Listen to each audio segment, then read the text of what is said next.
સાબરકાંઠાના હિંમતનગર પાસે આજે વહેલી સવારે ગોજારો અકસ્માત સર્જાયો છે। અહીં શામળાજી અમદાવાદ હાઈવે ઉપર આવેલી સહકારી જીન પાસે બંધ ટેલર પાછળ ઇનોવા કાર ધડાકાભેર ઘૂસી જતા તેમાં બેઠેલા 7 અમદાવાદીઓનું ઘટના સ્થળે જ કમકમાટી ભર્યું મૃત્યુ થયું છે, જ્યારે કે એકની હાલત ગંભીર હોવાનું જાણવા મળી રહ્યું છે। મળતી માહિતી મુજબ હિંમતનગરમાં સહકારી જીન નજીક મોડાસા કડવા પાટીદાર સમાજની વાડી પાસે આ અકસ્માત સર્જાયો હતો। શામળાજી તરફથી અમદાવાદ તરફ આવતી કાર ધડાકાભેર એક ટેલરના પાછળના ભાગમાં ઘૂસી ગઈ હતી, જેના લીધે હાઈવે પર અફરાતફરીનો માહોલ સર્જાયો હતો કે તમામ મૃતકો પણ અમદાવાદના જ રહેવાસી હોવાનું ખુલ્યું છે।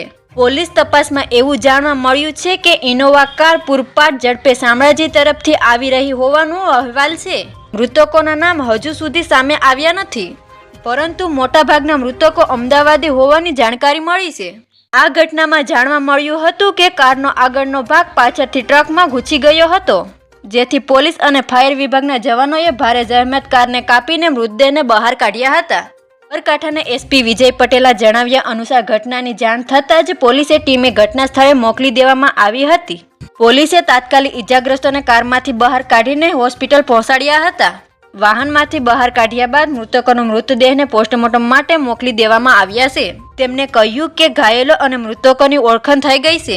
તેમના આગમન પર મૃતદેહનું પોસ્ટમોર્ટમ કરવામાં આવશે।